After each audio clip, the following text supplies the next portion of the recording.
النهارده جوله كامله ومتابعه لاخر الاعمال الانشائيه جوه العاصمه الاداريه الجديده. هنبداها من اول بوابات العاصمه الاداريه الجديده مرورا بالار 7 والار 8 ومنطقه المستثمرين، وهنخش على الحي الحكومي وهنخش على منطقه الداون تاون، بحيث ان حضراتكم تطلعوا على الموقف الانشائي لكل مشروع وتطلعوا على ارض الواقع احنا ازاي بنختار المشاريع اللي بنستثمرها مع العملاء بتاعتنا. وكمان هنروح شركه العاصمه الاداريه عشان نطمن من الموقف المالي والقانوني لكل الشركات اللي احنا بنعمل لها تسويق عقاري، بحيث ان احنا حضرتك كمستثمر تبقى انت مطمن من كل صغيره وكبيره. هنبدا الجوله بتاعتنا عند البوابات، على مدخل بوابات العاصمه الاداريه الجديده مشروع الميجا مول، اكبر مول تجاري موجود في العاصمه الاداريه الجديده على اكبر عرض واجهه هو 1.5 كيلو على مدخل البوابات العاصمه.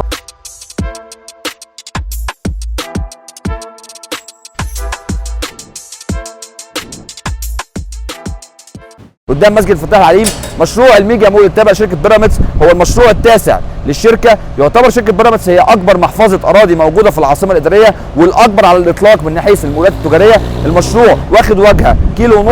احنا النهارده في الطرح الاول والافتتاحي للمشروع نافك مدخل بوابات العاصمه الاداريه، فانت بتتكلم ان اي حد داخل العاصمه الاداريه الجديده بيعدي على البوابات العاصمه الاداريه الجديده. المشروع بيخاطب سكان القاهره الجديده، سكان بيت الوطن، سكان الجولدن سكوير، سكان مدينتي، سكان الشروق والداخل، واي حد داخل العاصمه الاداريه الجديده. فانت بتتكلم على اكبر مدينه تجاريه موجوده على مدخل بوابات العاصمه الاداريه الجديده. النهارده كمان هنستعرض 12 نظام سداد للشركه، شركه نازله من اول انظمه سداد الاقساط العاديه 5% وقسط لغايه 8 سنين، 10% وقسط لغايه 10 سنين، مرورا بانظمه السداد اللي انت بتدفع مقدم وبتاخد عليه عائد استثماري، واول قسط من بعد الاستلام.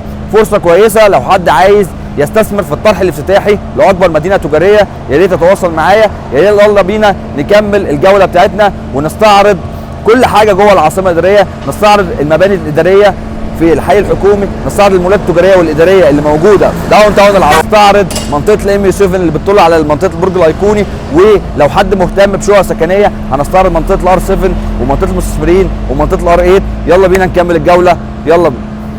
كل يوم بتلاقي فيه جديد في العاصمه الاداريه الجديده، وانا شايف ان في خلال 2 أو 3 سنين هتلاقي فيه ازدياد كبير جدا جدا جدا في الاسعار، خصوصا المشاريع اللي موجوده على الشوارع الرئيسيه. على يميننا اهو زي ما حضرتك يا استاذ اسلام الشاعر كنا بنتكلم على مشروع اللي هو الاهم في منطقه العاصمه الاداريه الجديده، واللي هو بيفصل ما بين القاهره الجديده من طريق الدائري الاوسطي، مشروع بيراميدز سيتي الميجا مول. ده اكبر واضخم مشروع موجود واكتر مشروع هيكون عليه ترافيك، وقيمه الارض دي هتزيد وهتزيد وهتزيد ومش هيخلص الزياده بتاعتها. بتتكلم في افضل واكبر مدينه تجاريه موجوده، مشروع اسناد مباشر، شراكه مع جهاز مشروعات القوات المسلحه، بيخدم على حاجات كتيره. طبعا انت عندك ترافيك ما بيخلص اللي داخل العاصمه الاداريه، كمان انت على محور محمد بن زايد دايركت على النهر الاخضر قدام مسجد الفتاح العليم، وراك 950 فدان كومباوند فيلات، وراك كمان 500 فدان كومباوند زد ايست بتاع ساويرس. فانت في لوكيشن من اقوى اللوكيشنز اللي موجوده. احنا ماشيين اهو، عرض الواجهه اكتر من 1.5 كيلو، 1500 متر. المشروع ده بيقارن نفسه بمنطقه الداون تاون كلها. فده طبعا شركه بيراميدز بدات باعمال الحفر دلوقتي، صح حضرتك رحت شفت؟ لا وصبوا كمان بالظبط، وعملوا صبه. وعايز اقول لحضراتكم على حاجه، ان انا ما ينفعش اقارن المدينه التجاريه بمول في منطقه التنزل والتسوق، مع احترامي الكامل لكل المطورين اللي موجودين في الداون تاون. لكن انا لما يعني عميل بيكلمني وبيحط مقارنه ان هو يشتري محل هنا على ايدي الشمال في الميجا مول هنا بيراميدز سيتي، ولا محل في مول صغير، هو مفيش مقارنه اطلاقا. لان انا هنا عندي دي هتبقى اكبر مدينه تجاريه في العاصمه الاداريه بدون منافس.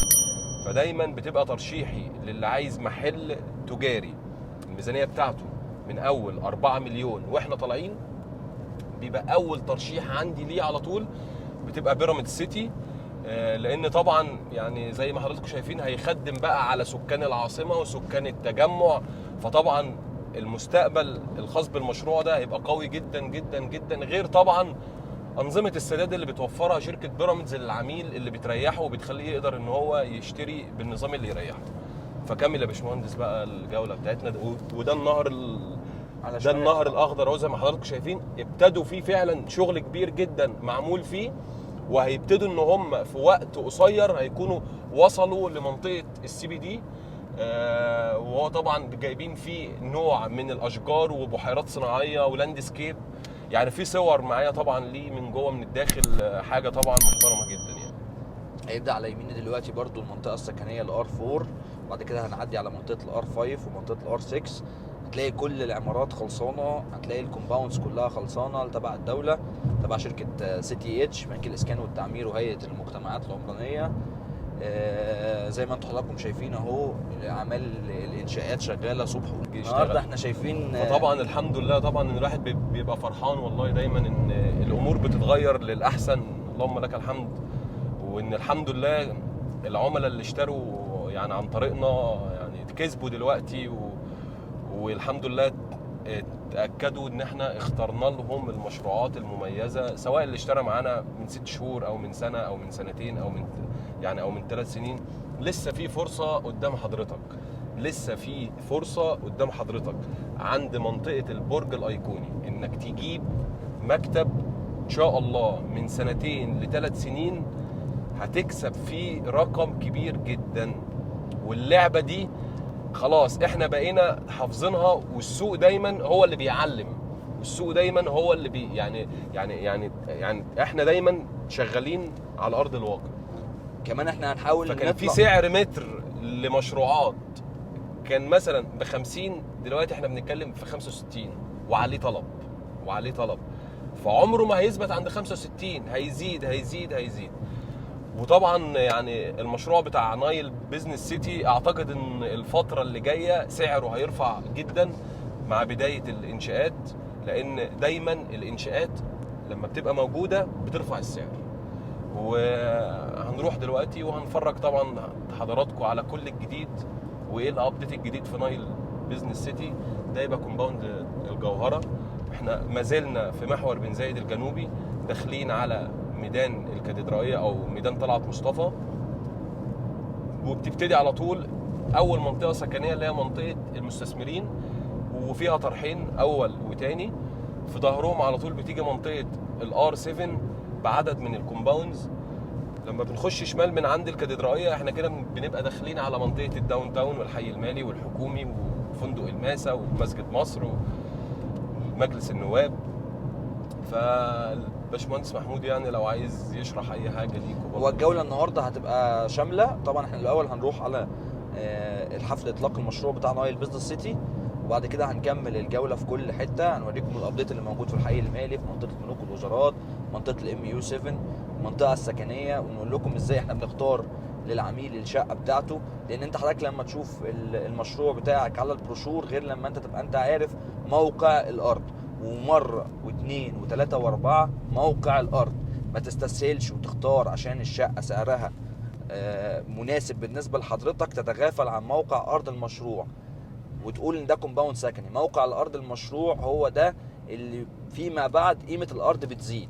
فخلي بالك من موقع الارض، خلي بالك من الحياه اللي موجوده في المشروع اللي انت بتشتري فيه. شوف نسبه الانشاءات، خصوصا لما يكون ارض فاضيه وارض لسه وارض فيها انشاءات، والاثنين بيقدموا لك الفرص على 7 و8 سنين.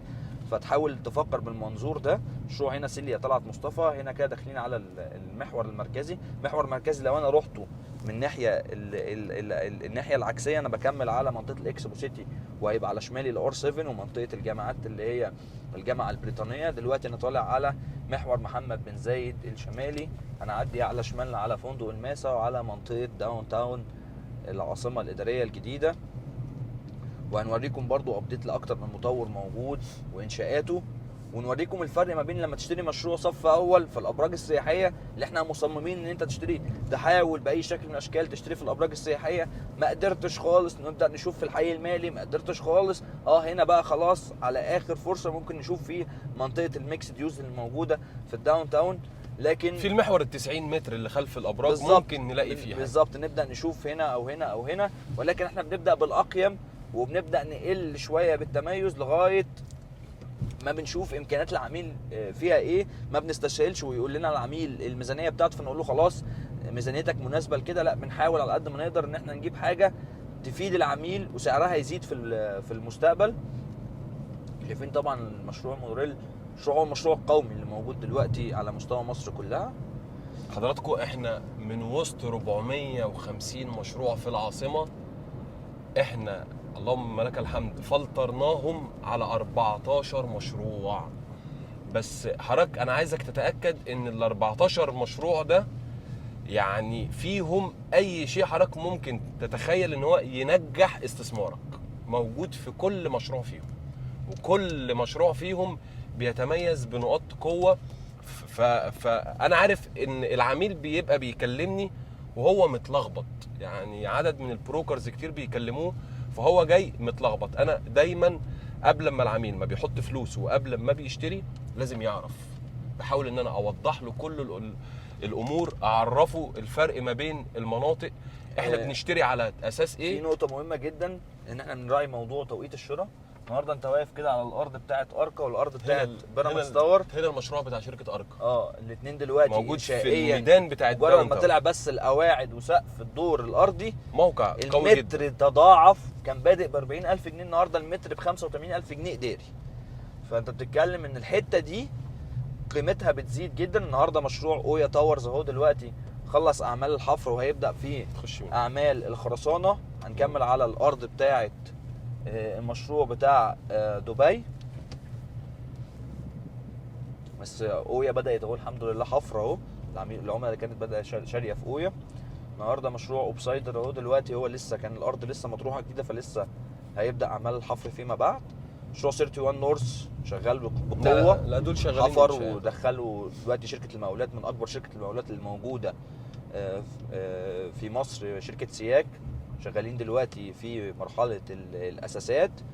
وهنكمل على طول، هنعدي على الارض بتاعه ايميل عبد الله مشروع ايربنيز، والمشروع بعد كده الاضخم والاكبر مشروع نايل بزنس سيتي اللي هو الايقوني اللي موجود في منطقه داون تاون العاصمه ده محور بن زايد الشمالي اللي احنا ماشيين عليه ده حضرتك. احنا ماشيين طبعا في طريق الخدمات دلوقتي. احنا ماشيين في طريق الخدمات، يعني ده الطريق البطيء. مظبوط، الطريق البطيء قد شارع 90 ولسه كمان هيوسع كمان يا باشمهندس. ده مشروع ليفلز، ده ليفلز تاور ايربلينز بتاع شركه ايربلينز، شغالين حفر اهو. يعني هو بصراحه يعني شركه النيل يعني بصراحه من الشركات اللي شغاله بصراحه، يعني شغاله انشاءات خلاص ثبتت نفسها بقوه وبجداره جوه العاصمه. زي ما انتم شايفين هتلاقي ترافيك يعني عالي جدا حركة جدا جدا، وحجم المبيعات عندهم رهيب جدا. وفعلا العملاء اللي وثقت في شركه النيل واشترت في نايل بيزنس سيتي، انا متاكد ان العملاء دي كلها دلوقتي مبسوطه جدا بالحدث الكبير اللي هننقله لحضراتكم دلوقتي. ان ده فعلا اكبر مشروع موجود في منطقه الداون تاون، واستحاله تكراره في منطقه الداون تاون. هننقل لكم طبعا، هيبقى فيديو جديد الحدث الخاص باطلاق مشروع نايل بيزنس سيتي. وبشكركم جدا. كنا محمود الحسيني واسلام الشاعر معاكم، شرفنا بحضراتكم جدا.